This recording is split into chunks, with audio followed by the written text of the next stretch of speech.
Maraming salamat sa ating minamahal na Vice Mayor Hani Lacuna.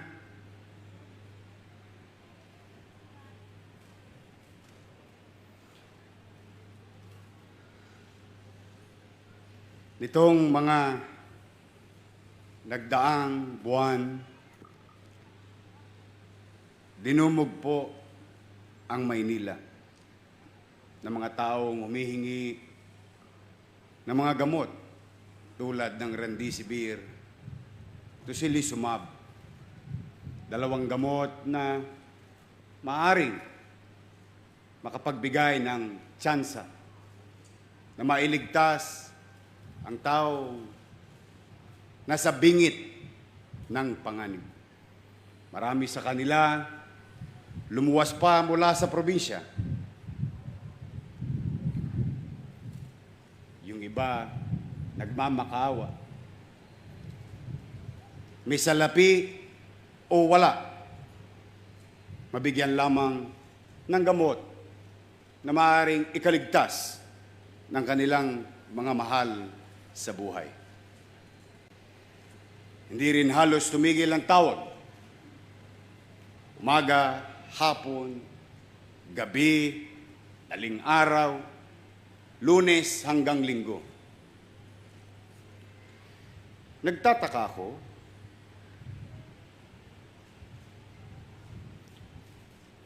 hindi naman trilyon-trilyon ang pondo ng Maynila. Maaring kami may utang. Ngunit hindi rin po ito trilyon-trilyong utang.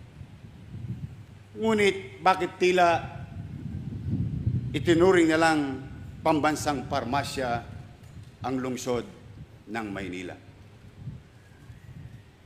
But what we had was the vision to stockpile essential drug and the virtue to give them to whoever needs them. This has been our pandemic motto with our beloved Vice Mayor Hani Lacuna. If the virus respects no political boundaries, then our compassion must not stop at the city boundaries. So what we had, we shared with them.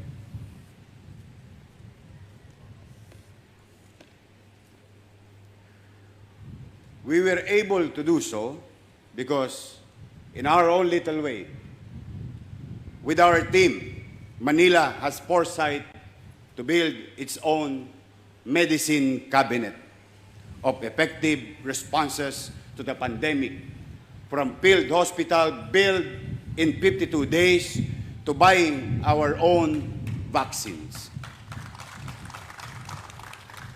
We did not place our entire fate on the hands of a few cabinet members.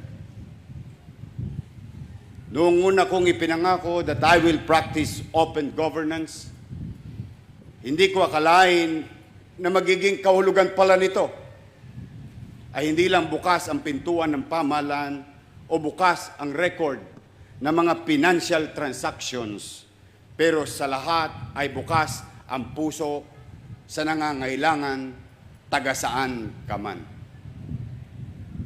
Whether it is vaccination, education, in Manila, we don't require you to present voter's ID. A Manila zip code is not requisite for college enrollment or hospital admission. Dito po sa amin, sa panahon ng pandemya at kagipitan, walang patakaran. No Manila ID, no entry.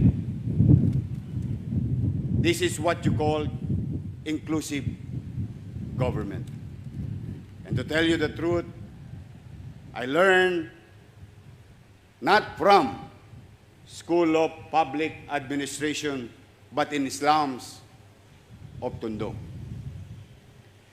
Discrimination is I experienced early in life, not a theory read up later in school.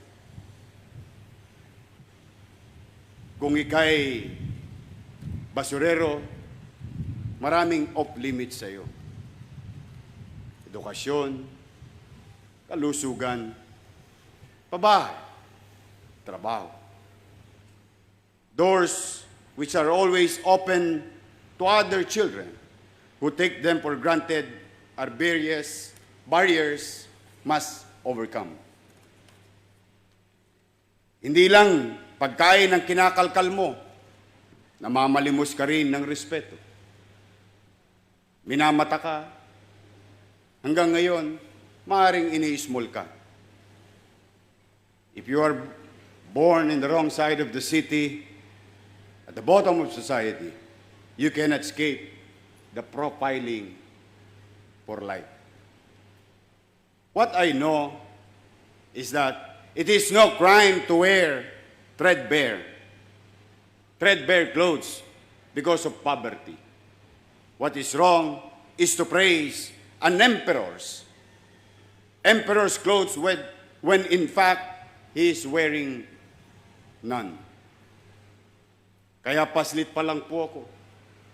Itinatak ko na sa aking isipan na ang pagbibigay ng tulong sa kapwa, huwag pahirapan ang mga mahihirap. You give them red carpet treatment, not red tape. There is also another lesson I learned in early life. While poverty dehumanizes, it must not take the humanity out of you. Opo, lumaki akong busabos, ngunit hindi ako naging bastos.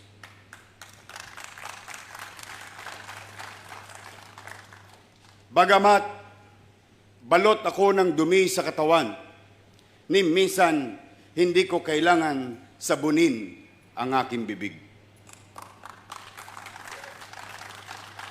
At sa kalagitnaan ng pag-iikaos ng matinding gutom, na mas malakas pa ang hilab ng tiyan kaysa sa aking dasal, ni minsan hindi ako nagtampo sa Diyos. Hindi ko siya minura. Hindi ko siya tinalikuran. At ang kanyang mga alagad, hindi ko inalipusta. Sapagkat di natitinag ang paniwala ko sa poong may kapal, nasuklihan ang iyong pagsisikap ng mga biyayang ninanais mo. So since the first time I laid my hands on the Bible, as I recited my oath of office, this has always been my fighting faith. Nasa bayan ang tiwala. Sa hinalal ang gawa. Nasa Diyos ang awa.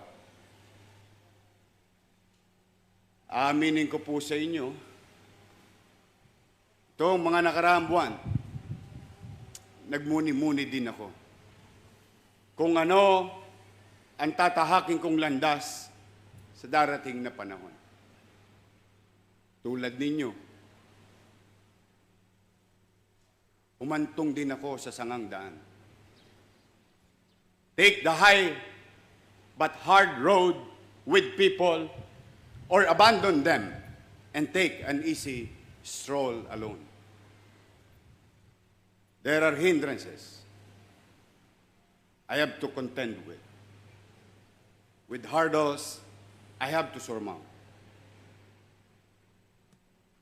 First, I don't belong to a large clan. I am neither son or daughter of a president. Hindi nyo makikita sa pera ang muka ng aking walang perang mga ninuno.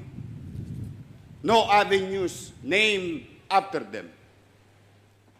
Kahit nga iskinita o waiting shed, wala silang pangalang Dumagoso. I have pulled myself out of the gutter with no daddy warbucks helping me alone.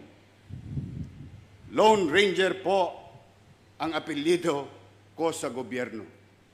Nag-iisang dumagoso sa government directory. Missing in action din sa social registry. At sa gitna ng mga agam-agam, meron pang nakapagsabing na sa tanda kong ito, 23 years in public service, bata pa raw ako.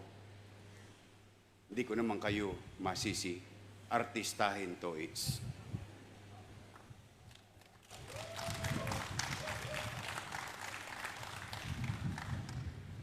Nakilala niyo po akong tapat sa pamamahala at totoong pananalita. Hard work and straight talk. Whether it is about city projects or personal beliefs, I convey it with candor and I do not play coy. Real talk lang po palagi. Kaya buong kababaang loob, inihayag ko sa inyo, mga kababayan ko, sa darating na Mayo, tanggapin niyo po ang aking aplikasyon bilang Pangulo ng Pilipinas.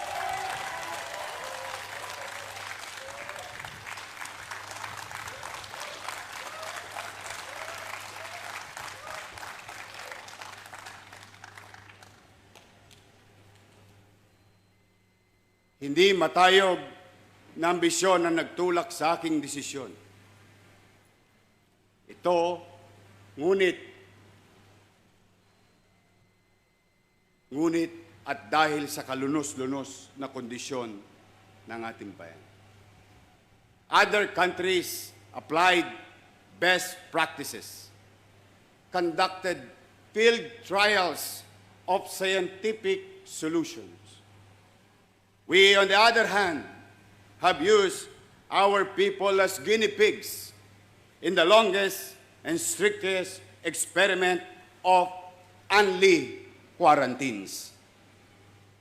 557 days na po tayong nasa quarantine. But instead of flattening the curve, we have flattened our economy. Yet many people continue to flatlining in our hospital without beds, without doctors, without medicine, and sad, even without oxygen.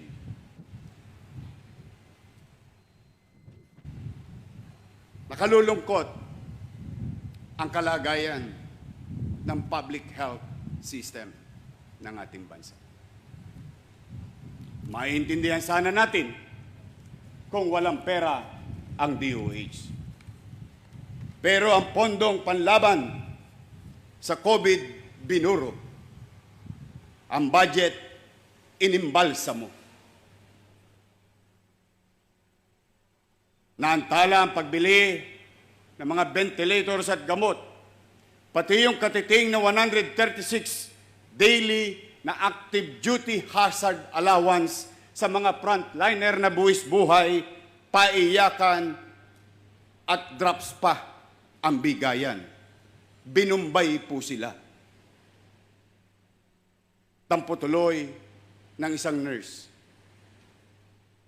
Sa galing nilang mangutang, pati kami nautangan. Tama din po ang kanilang silakbo. Bakit pagdating sa face mask, nagawa at nilako ng banyaga, express delivery pa? Subalit ang pandemya ng COVID ay nagdudulot din ng epidemya ng gutom na kumikitil din sa buhay natin. No work, no pay, no food. Ang mga dating isang kahig, isang tuka, ngayon kahig ng kahig ng kahig, walang matuka. Hindi lang sarado ang maraming pagawaan. Ang mga negosyo nakakandado, ganun din ang ating paralan. Ang mga kabataang walang muwang nasentensyahan ng 2 taong pagkabilanggo sa kanilang tahanan. Indeed, it is the children who pay dearly for their government's failures. Maraming mananahi ng suliranin.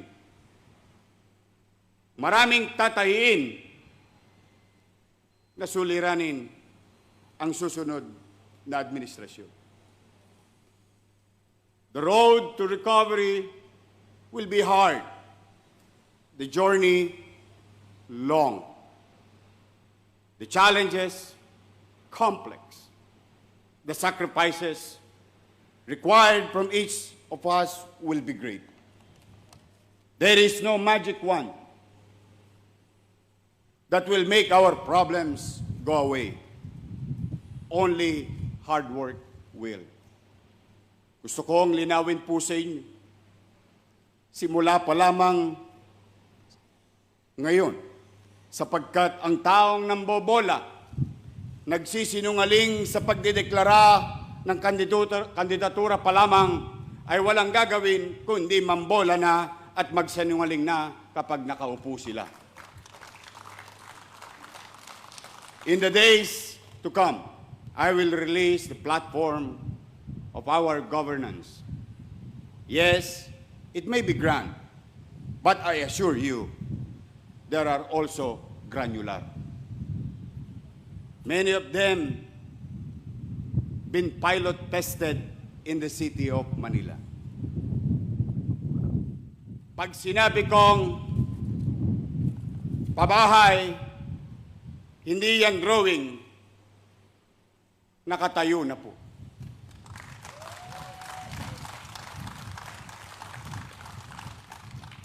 Madaling magkamakamada ng mga pangako, mas mahirap gumawa ng palapalapag na murang pabahay. Pag sinabi ko pong ospital, hindi yan plano. Meron na pong nakatindig dito sa Maynila. Pag sinabi kong suportado ang edukasyon, hindi po yan slogan. Yan po ay mabilis sa pamamahagi ng tablets para sa mga mag-aaral, laptops para sa mga gulo, bandwidth para sa kanilang connectivity sa bawat mag-aaral dito sa Maynila. Yan ang bilis kilos sa lungsod ng Maynila. Yan ang pagtugon sa minimum basic needs ng ating mga kababayan. Pag sinabi ko pong ease in doing business sa mga negosyante, hindi po yan promissory note, but something that is up and running in Manila. Pag sinabi kong lilinisin ng dugyot, hindi yan isang araw lamang, kundi tulad na nakita ninyo, araw-araw, buong linggo, sa buong buwan, habang tayo nanunungkulan, tuloy-tuloy, walang humpay na ginagawa. I will not run, or I do not run in promises. I run on prototypes. While I believe in the power of example, I also recognize the need for constant innovation. I may not give you perfect government, but together, we can make it better. Ngayon pa lamang po, bubuksan ko na ang aking mga plano sa mga suwestyon, opinyon, gaya rin ng sinimulan na natin sa pamamahala dito sa lungsod ng Maynila under Executive Order Number 1, the Open Governance Policy. Bakit? Sapagkat ang ibig po sabihin ng open governance sa ganang akin ay ang pagbubukas sa mga bagong idea, opinyon, at mga inyong pakikilahok sa pagpapasya sa ating pamamahala.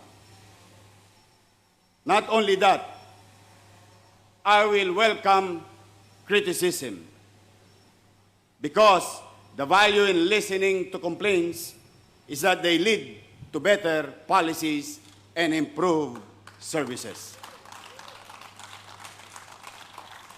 I believe people should speak truth to power rather than for power to threaten the people for speaking the truth.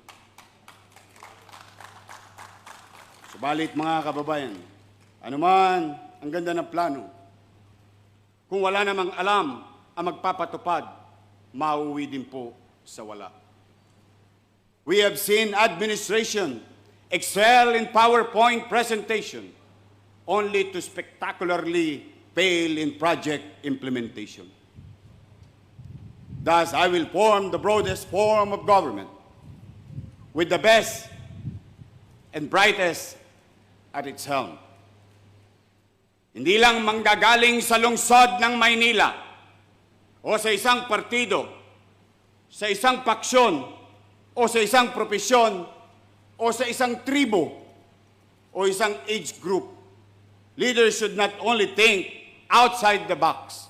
He must also choose people outside his circle. A leader who does not inspire the best among us to serve in government ends up surrounded by the least of among us who are ruining government instead of running it well. Tandaan niyo po ito sa ating administrasyon.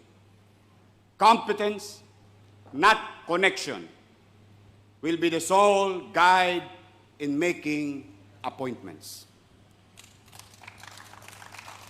To those with skills, no recommendation is necessary. To those without, need not apply. To energize our bureaucracy, I will be inviting millennials to join their government so they can put their talents in the service of their fellow countrymen. Pero umasa kayo, pag meron akong taong pumalya, pumalpak, you're fired immediately. At kung anumang anomalya, hindi ko po kukonsintihin. Hindi ko po kakanlungin sapagkat ang mali pag ikinubli at hindi itinama, bayan ng papasan ng perwisyong dulot nito. Hindi ko po pagtatakpan ng katotohanan. Neither will I manufactured opinion or false praises. But when assaulted with lies, I believe the truth, not the trolls, will set you free.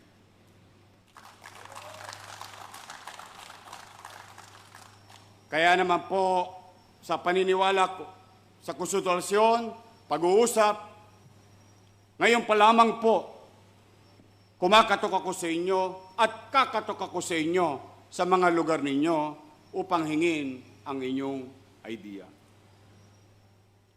Ang plano ko, ang plano natin, ay parang bandila ng Pilipinas na ating hahabiin mula sa hibla at sa mga sinulid na manggagaling sa inyo.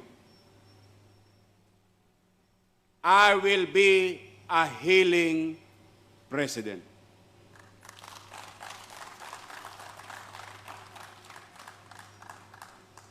While ours will be a government of national reconstruction, it will be also be a government of national reconciliation based on justice, and rule of law. Hindi ko po isisisi sa nakaraan ang problemang ating kakarapin. We can only move forward on our road to recovery if we are not consumed and immobilized by the rear view mirror politics. Sa mga hamon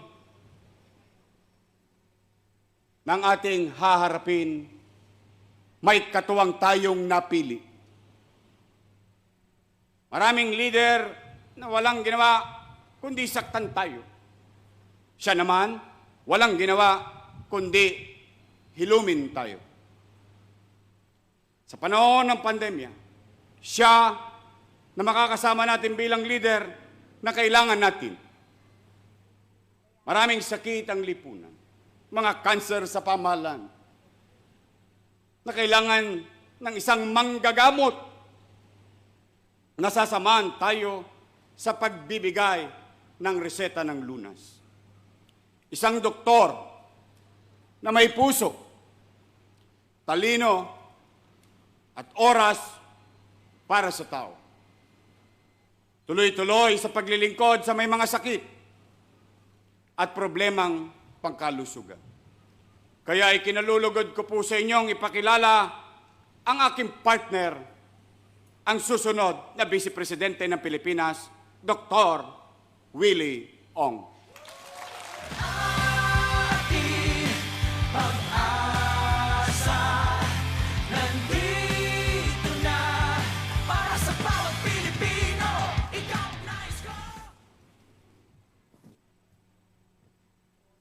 Magiging epektibo po ako sa buong bansa, lalo na sa panahon ng pandemya, dahil nakita ko na may pruweba na sa Maynila. Ang partner ko rin ay doktora, si Vice Mayor Hani Lacuna. As I have told you a while ago, it's based on prototypes. Sa pagtugon sa pandemya, kailangan ay bilis kilos. Matutupad ito kung ang aking katuwang ay bihasa sa usaping pangkalusugan. Mga kapwa ko Pilipino, hindi po namin kakayanin na kaming dalawa lang ni Doc Willie ang laban na ito. Kailangan po namin kayo. Tulungan niyo po kami. Kailangan po natin ng pagkakaisa. Sama-sama natin gamutin ang bansa. Let us heal our country. Sa mga batang Maynila, kayo masyadong mag-alala. Hindi ko kayo iiwan. Atawid lang ako ng kabilang ilog eh.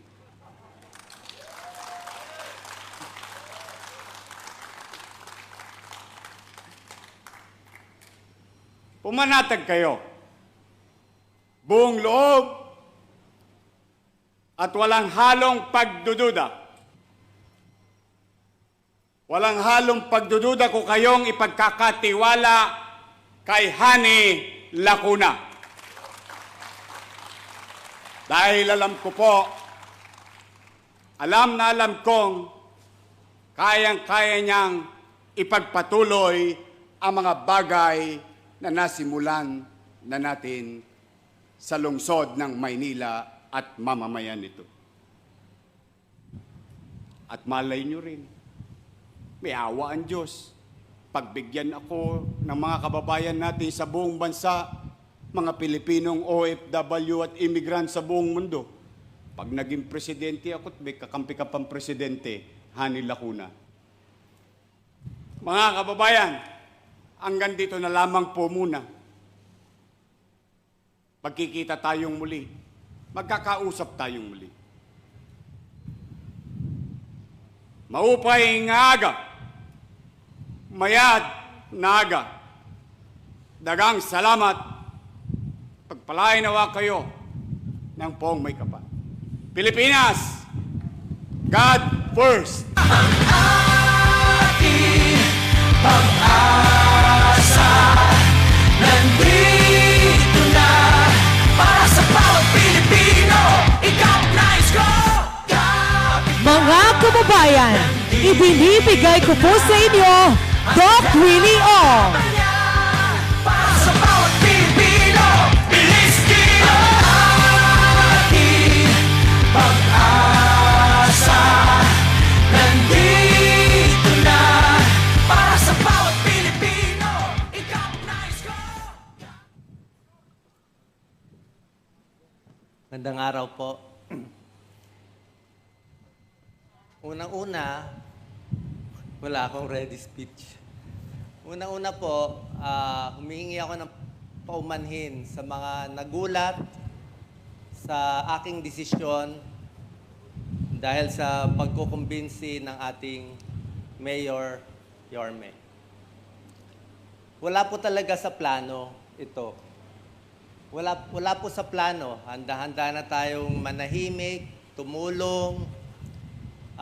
Lahat ng kaya ko matulong sa pribado, ready na po. Kaya lang maraming coincidence na pagkakataon na nangyari ngayon na hindi ko alam bakit ganon. Nung pinatawag ako ni Mayor Isko, yung mga sinasabi niya ay talagang nagugulat ako. Yung mga ospital, mga gamot na talagang lagi ko pang tinuturo, yung remdesivir, more than almost start of the epidemic, mga ibang gamot, high flow, nagagawa niya lahat. Pero nung unang pagkakataon, tumanggi pa rin ako sa kanya. Sabi ko, okay na ako dito. Ayoko ng gulo. Diba? Pero nung patagal-tagal, tumawag siya ulit kahit tumanggi na ako. Ang sabi niya, dahil nakausap kita, hindi ka na pwede bilang senador dun sa line-up ko. Gagawin na kitang vice president. Sabi ko parang, ano ba nangyari dito? Pero alam niya po, iniisip ko lang ngayon, paano ba ako napunta dito? Tumutulong lang tayo. Isa lang po ang nararamdaman ko eh.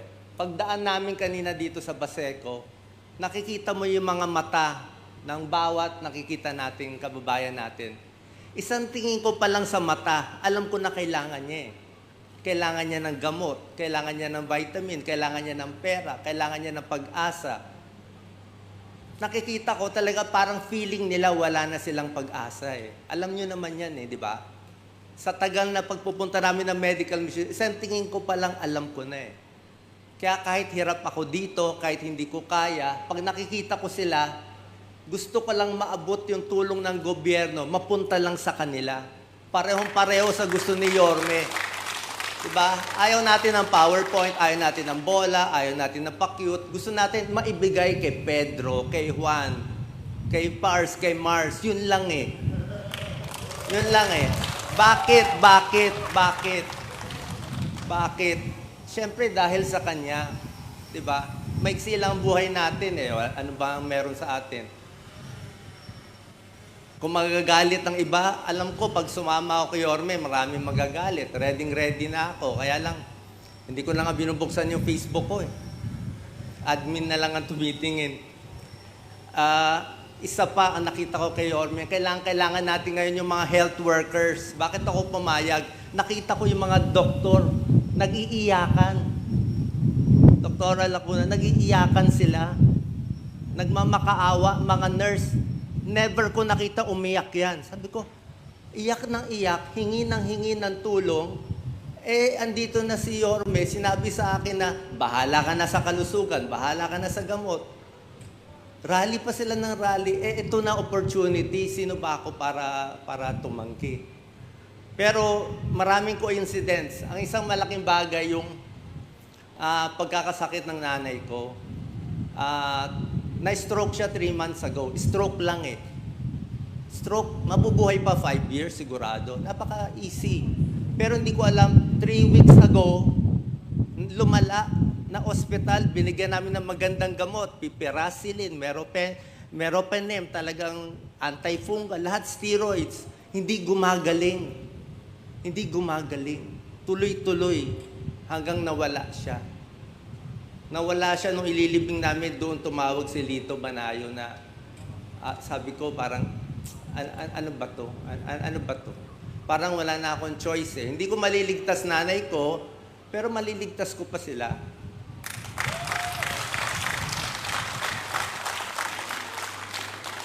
Sa mga kapwa kong vloggers, mga nakikinig, pasensya na, huwag kayong masyadong magalit sa akin.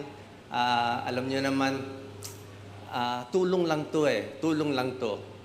Bukod sa sinabi ni Yorme, hindi naman ako papayag agad-agad eh. Meron ako nakita sa kanya eh. May iba, may kutob akong gagawin niya. May kutob akong meron siyang gagawing maganda eh. May kutob akong magagawa niya po. Ano goal natin? Simple lang. Ito kaya ko. Ito madali sa akin. Bibigay ko yung pinakatamang bakuna sa inyo. Yung mga darating, o order tayo, yung sasaksak, yung the best. Yung gamot, the best. Walang nga kahit ano bigay sa akin ng pharma. Wala yan. Wala yan. Pag nasira ako sa inyo, useless eh, sa mga camera. Pag nasira ako sa inyo, useless. Hindi ko sisirain pangalan ko para doon. The best na gamot, the best na gamit, kung ano ang kinukuha sa Amerika, sa Europe, kawawa naman kung wala tayo noon. Pero kung gusto niyo alternative, walang problema. Bibigyan ko na alternative, saging, malunggay. Pero yung the best, hindi pwede wala kayo. Yung the best, hindi pwede wala kayo. At libre yon. Sinabi ni Yorme yan, libreng dialysis. Nako, nag-iyakan. Kamamatay lang ng isang dialysis PH leader kahapon, di ba? Yung mga libreng heart operation, hindi malulunasan lahat No empty promises. Walang 6 months, walang 12. Pero dadamihan natin yan. Dadamihan natin. Yung health center, pupunuin natin ng gamot yan. Ha? Hindi pwede 7 days. Kailangan, siyempre, bigay mo na 30 days o 100 days. Di ba? Kawawa naman eh. Sa mga media nakikinig, sabi nila, parang dami mong kalaban. Wala pa akong kalaban dito. Wala kayong maririnig na sasabihin ko, si ganyan. Lahat sila magagaling. Wala akong sasabihin tungkol sa current administration. Ang kalaban natin, COVID eh. Diba? COVID ang kalaban. Medical problem to. Diba? Pag naayos na to, mananahimik ako, walang problema. So yun lang po. Ang pakiusap ko lang, since andito na rin ang media, kung di pa kayo nagpapabakuna, baka pwede magpabakuna na ngayon. Diba? Hindi ko sasabihin 100% safe Walang 100%, pero 99% panalo kayo. Nagpabakuna na ako, Sinovac, pero kung iba, okay lang. Okay lang po yon. Magpabakuna na kayo ngayon. Sa mga kapwa ko, health workers, balik na tayo sa ospital. Alam ko, malungkot kayo, galit kayo, huwag na kayong maghintay ng Mayo. Ngayon na, please. Diba? Tutulong tayo kahit sa ngayong administrasyon. Buhay to eh. Issue natin buhay to ngayon eh. Yun lang po. Last tip siguro, panlaban sa mga malakas manigarilyo dyan, di ba? Panlaban sa COVID, hihinga lang ng malalim lagi. Turo to ng pulmonologist, hinga ng malalim. Expand, ito maganda to, open air, di ba? Pigil, tapos exhale. Papalakasin ng baga, tamaan man ng COVID, may laban. Panlaban sa COVID, number 1, open air. Ito pinakamaganda, open air. Number 2, distance. Number 3, mask. Kung gusto mo, double mask, katulad kay Dr. Hani. Yun, kailangan natin. Yun lang po. Maraming salamat po, Yorme. 100% ang suporta ko sa iyo. Pinagdarasal ko na magawa mo to lahat. God bless. Salamat po. Pag-asa, nandito na para sa bawat Pilipino. Ikaw na Isko, kapit ka. Nandito na ang laban niya para sa bawat Pilipino. Bilis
Magandang umaga pong muli sa ating lahat. Magsisimula na po ang press conference. Mangyari lamang po na maghanda ang ating mga kaibigan mula sa media ng kanilang mga katanungan. At paalala po na one question and one follow-up lamang po ang maibibigay natin sa bawat miyembro upang mabigyan po natin ng pagkakataon ang iba pa nating mga kasama. Magsisimula po tayo kay Mr. Elmar Acol ng Bombo Radio Philippines. Good morning, Mayor and Dr. Willie. Now, since nagpatikim na po kayo, Mayoresko, ng iyong plataforma de gobyerno, we're just curious, at one point in time, you decided na si Doc Willie, ang maging katandem nyo. Kasi it's really surprising for many, mga political observers, this past 24 hours or the past 1 week. How come at one point na you made the choice kay Doc Willie? Thank you. Well, thank you, Elmer. Well, normally, ang pinakamabisa sa isang kandidatong presidente, yung makasama mo ay malalaking partido, malalaking pamilya, o may pangalan, sikat, sa politika. Parang yun yung norms. Mm-hmm. But remember, we are in an abnormal time. We are not in a normal time. We need some measures, make decisions that can address our challenges today. So, naisip namin, tingnan nga natin yung yung style ng Manila. Kasi, yung nangyari sa Manila, malaking porsyento ng oras ko nabawasan, tumugon sa lahat ng suliraning epekto ng pandemyang ito dahil day 1 pa lamang si Vice Mayor Hani Lacuna bilang doktor ay pinatanganan ko sa kanya yung healthcare. So I was properly guided on what machines to buy, what type of medical professional, what type of doctor or specialist to hire, like epidemiologist, infectious disease doctor and pulmonologist, what type of equipments and medicines and approach. So sabi ko, kung mag-a-apply tayo sa taong bayan bilang Pangulo, we should think differently and really show our people our desire to be of service. Kaya nung kami nagkukwentuhan, napag-usapan si Doc Willie. Nung una, totoo yung sinabi niya. Niyayaya ko sa senador, tumanggi. Sabi niya, hindi. Masaya na ako dito. Kumikita ako sa vlog. Hindi ko naman to kabuhayan. Yung kinikita ko sa vlog, binibigay ko naman sa tao. Hindi naman kami nagugutom ni Mrs. at ng pamilya. So masaya na ako. And I said to him, and I said specifically, put your hearts where it belongs. Tama, marami kang matutulungan. Tama, marami kang maabot. Pero hanggang saan? If you really wanted to help, be part of the system. And from deep within, we change the course of action and policies para mas marami tayong ma-reach na tao na matutulungan. Sabi niya, pag-iisipan niya. Kaya lang, alam mo, kilala mo naman ako, Elmer. Sa buong buhay ko, alam din sa Maynila. Pursigido. yung pagpupursigi sa buhay, naging DNA ko na eh. We don't just stop with walls. Kumukuha tayo ng hagdanan para makatawid sa bakod. Pag nadapa tayo, bumabangon tayo. Marami na rin naman akong dapa sa buhay. Hindi naman perfecto ang buhay ko. Kaya sabi ko, wala namang mawawala sa akin, laway lang ang puhunan ko, kay Doc. So, sabi ko, Tito Lito, tingnan mo nga, karga na natin tong Vice President. And this happened, this past 24 hours or last weeks. Itong mga days. Okay. Kasi nagkaroon ng personal challenges si Doc, nasabi niya na nga kanina. And we don't want to disturb them every day. We try to give him elbow room. So, to cut the long story short, mas minabuti kong piliin ang isang doktor nakapartner kung tutugon sa mga suliraning pang-ekonomiya. Maybe I may know some, but with good people around, it can help address it. Job opportunity, which is we've been doing in Manila. Housing, health, like the facility itself, no? And yung other maybe important matters na kailangan sa pangkalusugan ng taong bayan, yun yung kay Doc Willie, o yung kanyang expertise. Kaya inoffer namin ito sa taong bayan. Okay. By the way, what about your talks with other political parties? Yes, we had. One Sambayan, for example. One Sambayanan, di ba, nag-ano ako, Manamano ka rin. Minamano nag-beg off ako doon sa talks. Kasi nga, well, at that time, especially at that time, we're building the hospital. There is yung nangyari sa India, nangyari sa Indonesia. During those times, sabi ko, saka na muna yung politics. In fairness to them, no? At saka formal ko naman silang sinulatan. And we've been talking to others also. Well, because you cannot run the country as president alone. You need partners, senators, mga taong magagaling sa kanilang field of undertaking, hoping at hinihikayat mo sila na sumapi at samahan. So the normal thing was done also in the past days. Thank you, Mayor. Thank you very much. Mula po sa Bombo Radio Philippines, Mr. Elmar Acol. Susundan po ito ni Mr. Emmanuel Mortega ng DZXL. Nandyan po ba siya? Please step forward po. Susundan po ito ni Ms. Kath Domingo. Hi, Kat. Mayor, good morning. Morning. Kat Domingo po from ABS-CBN News. Both for Mayor Isko and Doc Willie, with all due respect, sirs, it's public knowledge that when you both vied for a national post in 2016 and in 2019, you did not make the cut. So basically po, my question would be, what were your takeaways from those losses, and how do you plan to tweak your campaign this time around to make sure that your huge social media following will be converted into actual votes come election day?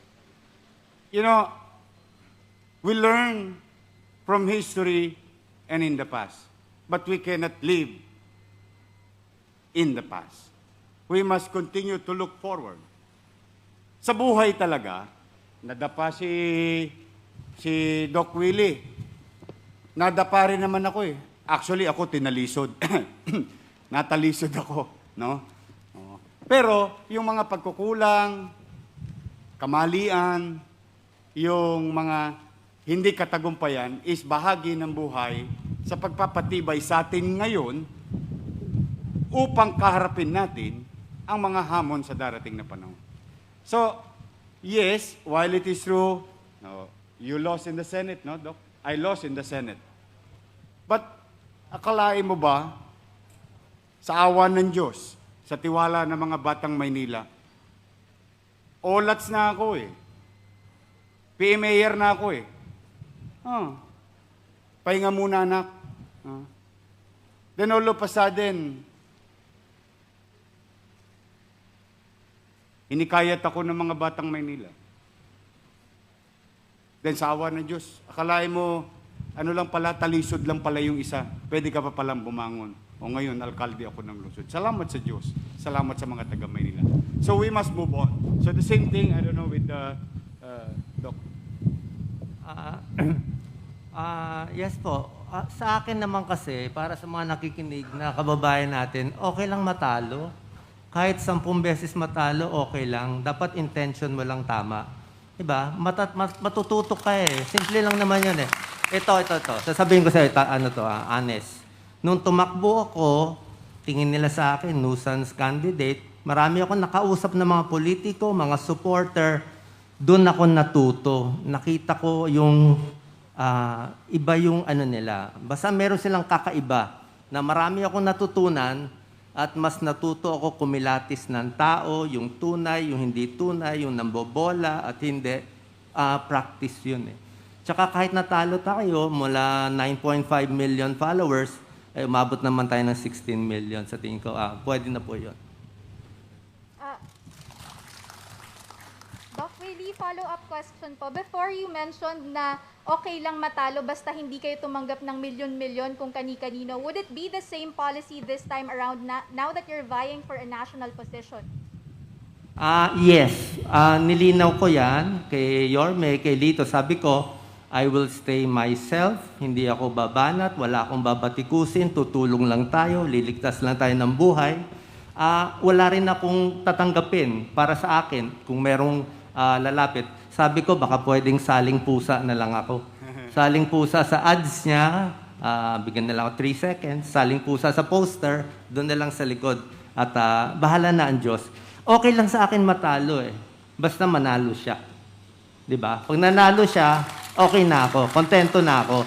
I'm sure gagawin naman niya at ready tayo tumulong. Oh. Pero teka muna sa mga nakikinig, huwag niyo na akong bigyan ng ibang partner.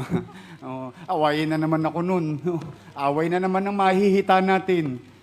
Pagsamahin niyo na kami pareho. 'Di ba?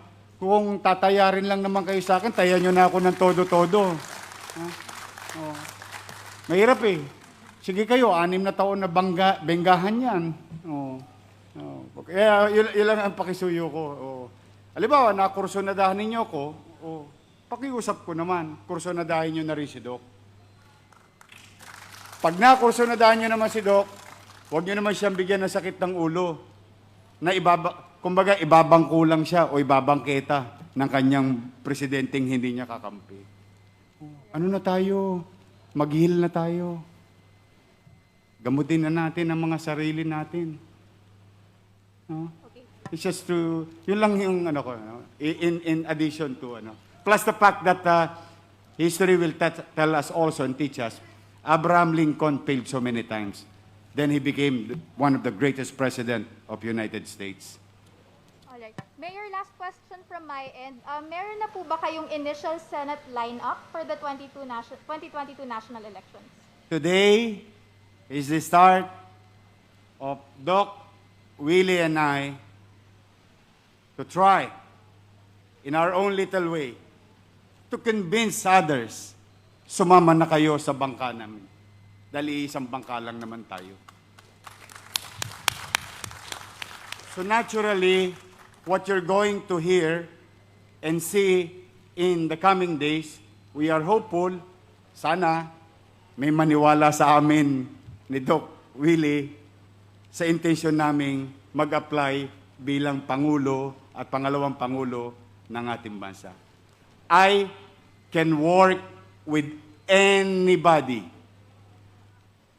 When I say anybody, dilaw, pula, o ano man ang kulay mo, baliwala yun sa akin dahil moreno naman ang kulay ng Pilipino.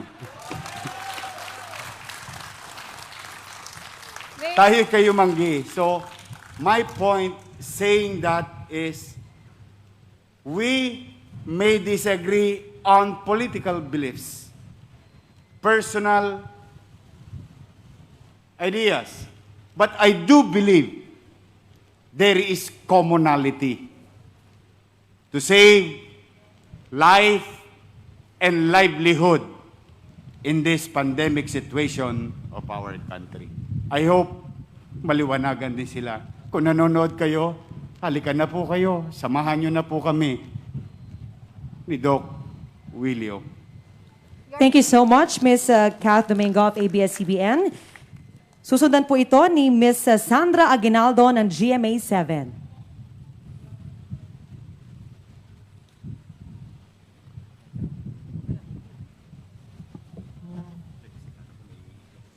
Hello, sir. Sir, you mentioned in the past na bukas pa rin po kayo sa pakikipag-usap kay Vice President Leni Robredo at nabanggit din po si Senator Pacquiao. So, at this point in time po na nagdeklara na po kayo, ano pa po yung natitirang pwede pang pag-usapan nyo, especially with the Vice President? Ulitin ko, hindi ako titigil.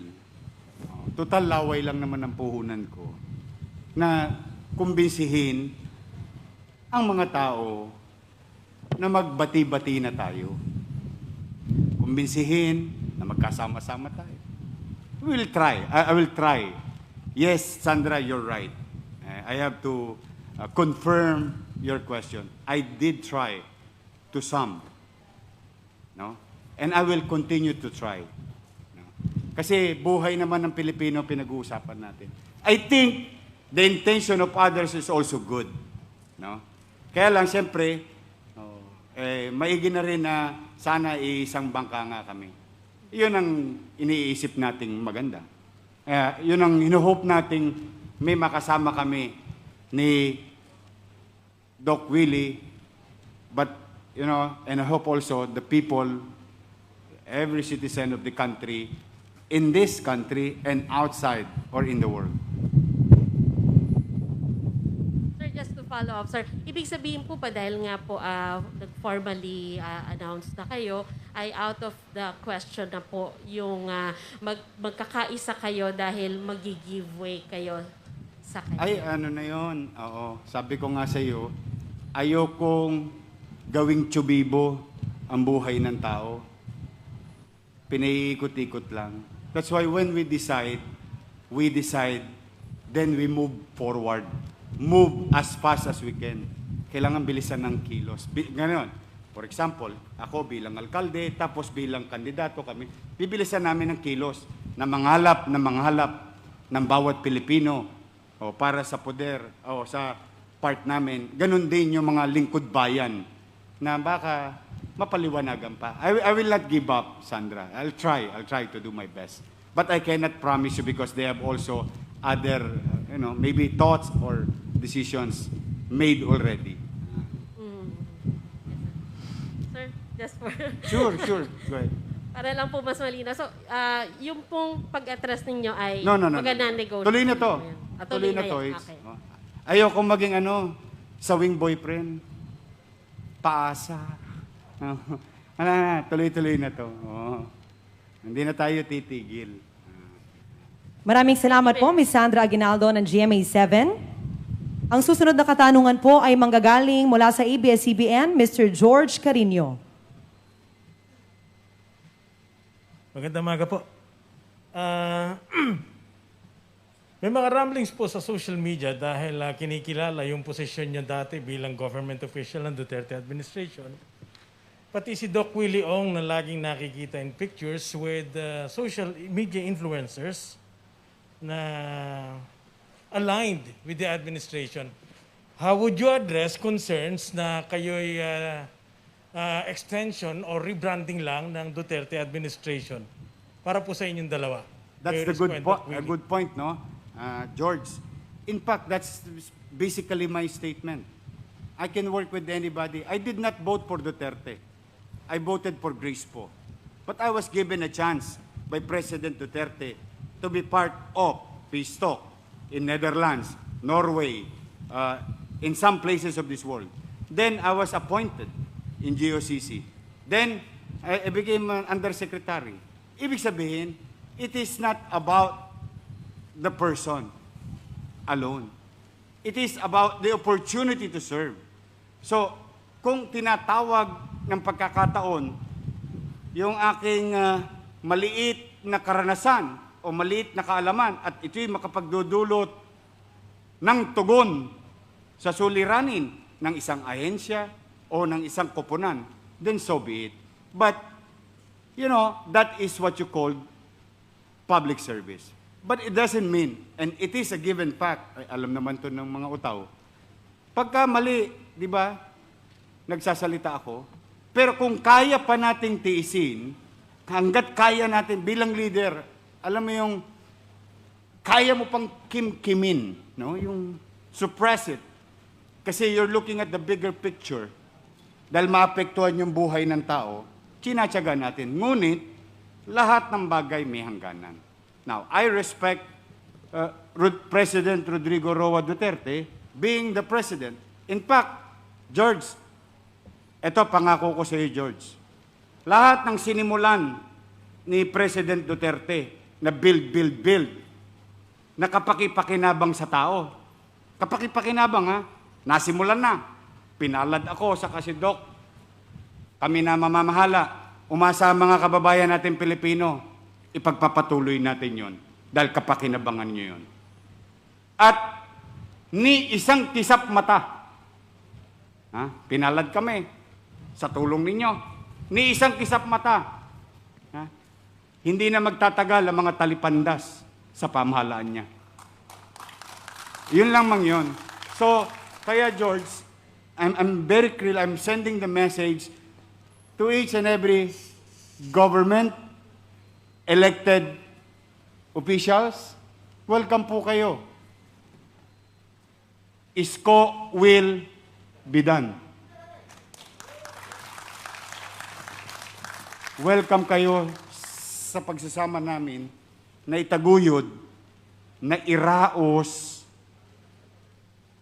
ang kalunos-lunos, bagabag at pangamba ng bawat pamilyang Pilipino.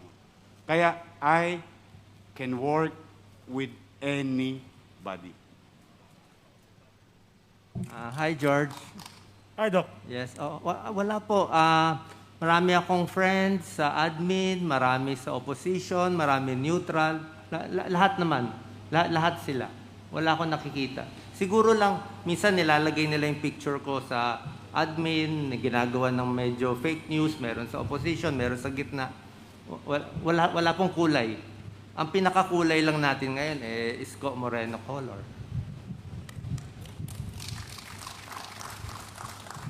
Doc, your amity is admirable, pero ang politika po kasi, lalo ang presidential elections, is a very dirty field. Handa na po ba kayong humarap? Kasi you will be dragged, you will be kicked, and they will spit upon you. How will you respond? Ganyan pa rin po ba yung stance sa gagawin ninyo? Yes po. Hanggang kaya ko, ano lang tayo. Tiis, tiis, tiis. Umabot tayo dito kakatiis. Oo. Kasi minsan ang mga candidates, pag nababati ko sila, lumalabas na yung galit Opo. Diba? Laging may ganti. Kaya hanggang kaya ko, madasalin naman si Doc Lisa, tiis lang tayo. Tiis lang. Hindi ako lalaban, wala tayong gagawin. Basta focus on the goal. Umabot yung tulong sa kanila. Yun lang, yun lang. Pagkatapos ng game, pagkatapos ng final, sino manalo? Parang dating election, no comment, no complaints, no nothing. Tulong na tayo. Tulungan natin yung bago, kung sino man siya. Thank you, George. Thank you po, Doc. Thank you, Mayor. Maraming salamat po, Mr. George Carino ng ABS-CBN. Tayo naman po ay makakarinig ng katanungan mula kay Mr. Romel Lopez. Doc Willie, hello. Hi. Romel. Unahin ko po si Mayor. Mayor, how does it feel na, alam ko naman, proud ka sa pinagmulan mo. Dating squatter, dating basurero, at ngayon, ang ginagan mo na maging presidente ng Pilipinas. And then, sa tingin mo, yung pinagdaanan mo, gaano ito makakatulong sa iyo dun sa inyong presidential run? Alam mo, Mel, eto sharing lang sa inyo. Pag alas 4 na yata ako naka-idlip kagabi. Kasi hindi ko mamukat isipin na squatter, basurero, sidecar boy, pwedeng tumakbong presidente? Pwede pala. Hindi pala siya imposible. So, ako, nasaan man ang nanay ko, tatay ko, no? I hope they are in the better place with God. Hanggang ngayon talaga. Kasi para kasing hindi ko masabi, mga kwento sa aklat, mga kata ng mga manunulat. But then again, sabi ko nga, salamat sa Diyos. Salamat sa mga teacher ko. Salamat sa mga kaibigan ko, sa mga kapitbahay ko, mga kasama ko naglingkod sa bayan na naniniwala sa akin. Yan, si Yul Serbo. Yan, tanungin niyo siya. When I told him, tumakbo ka, maglingkod ka. Nakinig. Oh. I saw him. Oh. Nakinig. Naging konsyal. Ngayon, undefeated congressman ng 3rd District ng Manila. Bakit ko yun ginawa? Kasi ganun din ang ginawa sa akin ng iba eh. Binigyan din ako ng pagkakataon. Tinitigan din ako. Kinilala din ako ng lubos. Ay, yung misis ko kanina. Hindi kami alam mo ba, nakatulog ako nakaupo? With all honesty. Kasi yung tanong mo, talagang hindi ko makwenta. But then again, salamat sa Diyos. Kapag ka ikaw pala nagsikap, nagpursige, hindi ka sumusuko, darating at darating ang pagkakataon na mabibigyan ka ng tsansa. That's why, now, yung pagiging kandidato pa lamang na pagkapangulo, at maswerte pa ako, may doktor akong partner sa sitwasyong ito, yun tingin ko blessing na sa akin. To win is another thing. With God and with your help, may awa ang Diyos. Sa mga nanay, tatay, na nanonood, saan man sulok ng bansang ito, sa gitna ng dagat, sa dulo ng walang hanggan, sa kagubatan na nakikinig o nanonood. Pwede pala at pwede na rin mangyari sa mga anak ninyo. Huwag lang kayong susuko. Follow up lang para po sa inyong dalawa na ni Doc Willie. Mayor and then Doc Willie, ang pinakamalaki nating problema ngayon, siyempre yung COVID-19. Paano po yung nakikita niyong immediate plan of actions para mag-turn around yung sitwasyon natin ngayon when it comes to COVID? Una po na siguro kay Mayor. Turn around? Oh, decisiveness. We guarantee you we will act on the matter. We will keep on trying. I may fail. We may fail. But in our failure, we will learn. We will not point our fingers to others. We will continue to work hand in hand together. We'll create an opera, an orchestra, putting people in their respective field of undertaking. Fast. No? Mabilis. We'll focus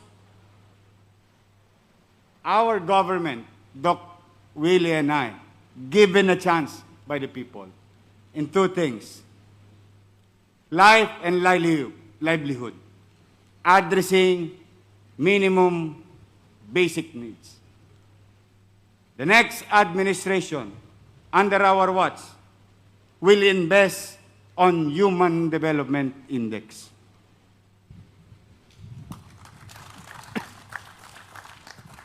Hi, man. Itong COVID na to, mahirap siya, okay? Pero ito yung gagawin. United naman yung mga doctors sa gagawin. Number one, yung health workers, napakahalaga. Maraming hospital, maraming bed. Kaya lang demoralize yung mga health workers, doctors and nurses, yung sweldo nila, yung allowance.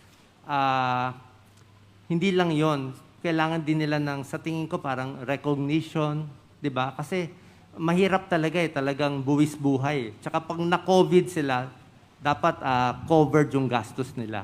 Talagang susuyuin natin health workers. Number two, kailangan mas maraming hospital. Pwedeng field hospital. Number three, syempre yung bakuna. Meron ng mga ginagawang mga second generation na bakuna Yung mas maganda pa sa meron tayo ngayon, pang Delta variant. Kailangan una tayo.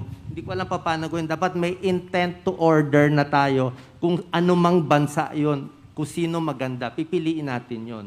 Sa gamot, ready tayo. Yung 4 na proven, dexamethasone, remdesivir, tocilizumab, baricitinib, ito pa yung 4, mga high flow, yung magagandang high flow, yung oxygen, lahat po yan. At yung mga best equipment, syempre, mga CT scan, X-ray, lahat yan, tulong. Marami pa. Yung testing, napakahalaga. Yung pag-test, maganda talaga, libre yung testing natin sa COVID. Kasi yung positivity rate natin, 27%. Ano ibig sabihin na 27%? Ibig sabihin, sa 100 dito, 27 positive. Sa 10, 3 ang positive. So, ibig sabihin, pag nag-test pa ako ng marami, puro positive yan. Kaya pag nakita nyo yung 20,000 a day, hindi lang yung 20,000. More pa yon. Gusto mo, yung positivity rate, test ka ng test, 5 na lang ang magiging positive. 5% lang. Ibig sabihin, sa 100, 5 na lang. Ibig sabihin, wala ka na makuhang COVID. Bakit napakahalaga ang testing? Pag nalaman niya na positive siya, hindi na siya manghahawa. Di ba?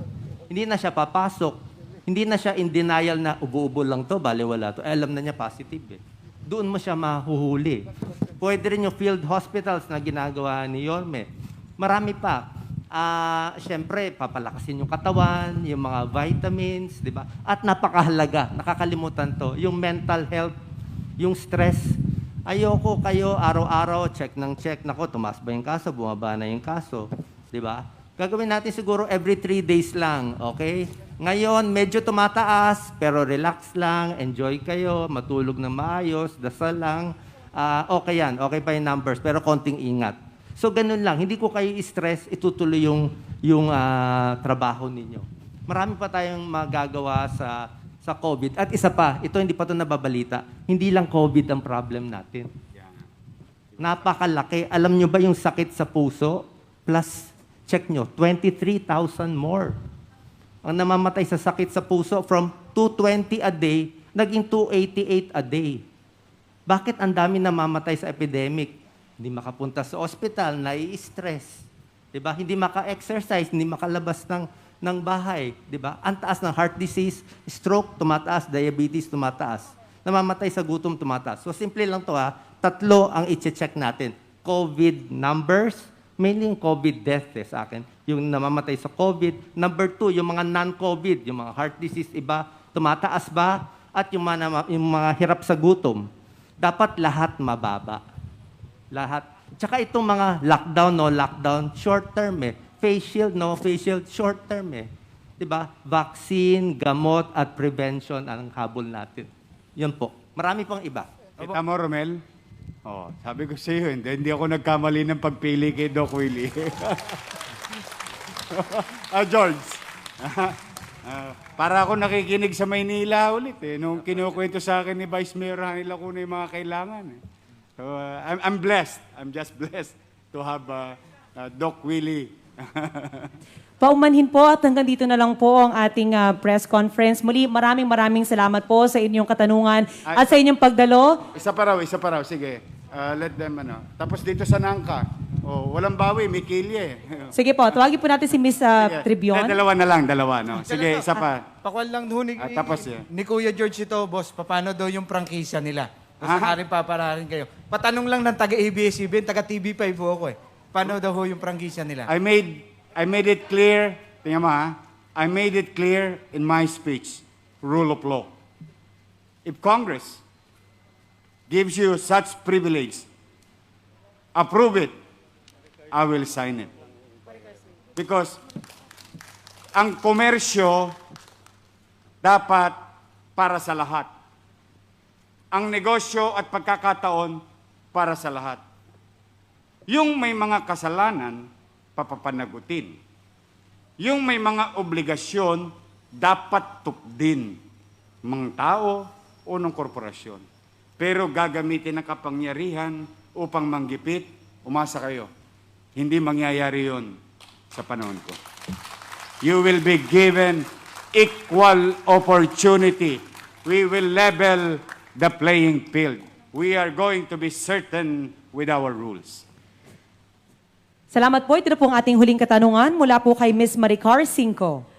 Sir, good morning, Dr. Willie. Sir, would you consider yourself na kayo yung opposition sa 2022 elections? Kayo ba ang mukha ng opposition? And to follow up on that, sir, natanong na rin naman yung sa ABS, ano po yung magiging stand ninyo pagdating sa West Philippine Sea, sa ICC prosecution, sir? Okay. Yung sinabi ko kanina, I can work with anybody o nananawagan na ako. Oposisyon, administrasyon. O samahan nyo na kami. halika na, tirahin na natin itong problema ng bansa. Sama-sama tayo. Kasi, if we are going to define ourselves, position ourselves, based on political colors, then, ang makikinabang niyan, politiko lang.